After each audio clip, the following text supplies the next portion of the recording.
peut-être le cours que j'ai le plus aimé enseigner depuis, ça fait presque 10 ans que j'enseignais. Donc, le cours que j'ai le plus aimé, c'est Art, genre, sexualité, le cours que j'ai donné à l'Université de Montréal, qui était vraiment consacré à une réflexion à la fois sur l'apport du féminisme, entre autres, à l'histoire de l'art. Donc, comment s'est déployée la pensée féministe à travers la production d'œuvres d'art au 20e siècle, mais même avant.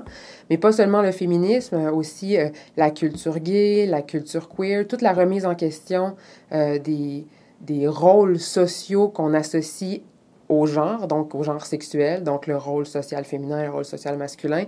Depuis le 19e siècle, en fait, ça a été beaucoup le cas en photographie.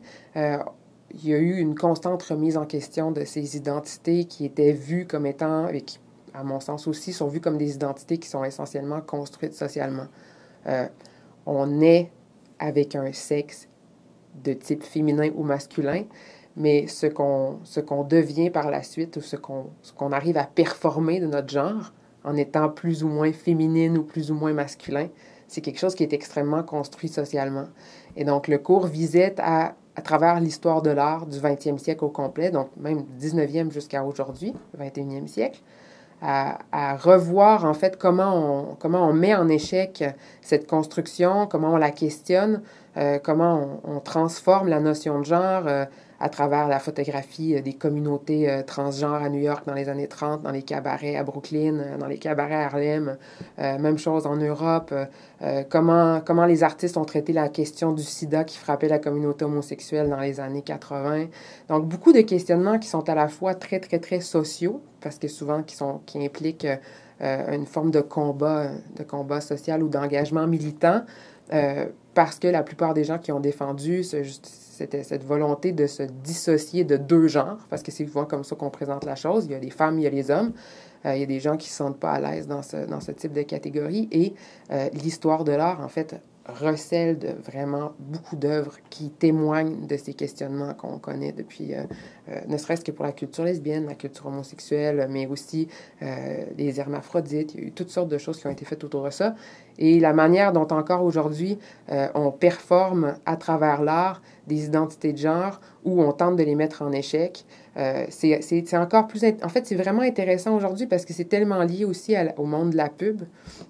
La liaison entre l'art contemporain puis la culture visuelle at large, là, publicitaire et tout, il y a tellement de grande proximité qu'il y a souvent un dialogue direct, en fait, entre les types de rôles qu'on veut faire porter au genre dans l'espace public en général, dans la publicité, dans le marketing, tout ça, et ce qu'on voit dans les œuvres qui va soit parfois tenter de le questionner ou simplement de le documenter ou d'essayer d'amener les gens à réfléchir la chose autrement. On pense à des cas toujours particuliers comme...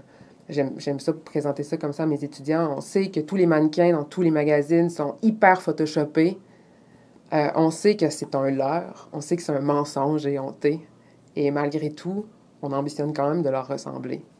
Et donc, c'est comme si on assumait complètement, socialement, de vouloir fonder notre identité ou notre fantasme identitaire physique sur quelque chose qui est essentiellement un mensonge qu'on a créé culturellement. Donc, il y a toutes ces réflexions-là, en fait, qui entrent aussi dans l'histoire de l'art depuis quelques années, puis qui sont hyper intéressantes et très stimulantes parce que c'est par ce biais-là qu'on va faire entrer aussi des questionnements identitaires plus larges sur le multiculturalisme, entre autres.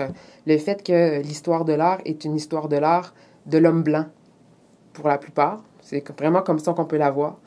Et que, ben, ça ne représente pas l'état de la société dans laquelle on vit actuellement. Peut-être dans certains endroits, oui, mais pour peu qu'on se déplace à Montréal, c'est fascinant de voir à quel point, moi je le voyais dans mes cours, on enseigne une histoire de l'art de l'homme blanc, alors que dans mon cours, j'ai des gens qui viennent de partout et qui se reconnaissent absolument pas là-dedans. Et c'est pas parce que leur identité n'a pas été productive d'œuvres d'art. Au contraire, c'est simplement que l'Occident a créé une histoire de l'art qui n'a pas intégré ça. Donc, c'est en train de se faire, c'est en train d'être intégré tranquillement, pas vite, là, à l'Université de Montréal. Il y avait un cours là-dessus, mais ça chemine tranquillement et c'est hyper intéressant parce que je me souviens, il y a une étudiante qui m'a dit dans un cours, c'est la première fois de mon bac que je me vois représenter pendant tout un cours, parce que j'avais donné un cours sur la notion de la construction de la femme noire ou l'identité de la femme noire. Donc, c'est vraiment une transformation de la manière de réfléchir l'histoire de l'art qui est hyper stimulante. Puis, ben, si je réussis à amener ça un peu dans l'espace muséal, je pense que c'est... faut le voir vraiment comme un outil de médiation aussi, parce que les jeunes se sentent vraiment interpellés par ce type de questionnement. Donc, ça permet vraiment de développer un public aussi. Mais il y a plein de gens qui sont hyper intéressants, qui sont plein de groupes qui sont hyper intéressants, qui sont assez méconnus, mais dans ma période, donc pour le début du 20e siècle, le groupe de Beaver Hall, qui est un groupe de peintres femmes des années 20-30, en fait, qui se regroupaient à Montréal et qui avaient une pratique artistique commune, donc qui leur permettait de développer une pratique artistique entre femmes. C'est assez intéressant.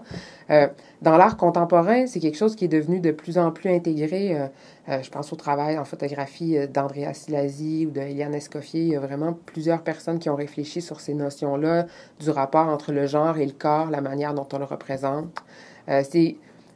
Il y a de plus en plus de jeunes artistes qui essaient aussi de mettre en scène des corps qui ne sont pas nécessairement si faciles à identifier du point de vue du genre. Des corps qui vont avoir des caractéristiques à la fois masculines et féminines, justement pour nous montrer que cette espèce de genre-là qu'on associe au sexe biologique n'est pas nécessairement répercuté dans l'image qu'on a de la personne et que donc juste l'image peut venir mettre en échec ou qu'il y a des catégories qui sont parfois floues, qui ne sont pas si évidentes que ça.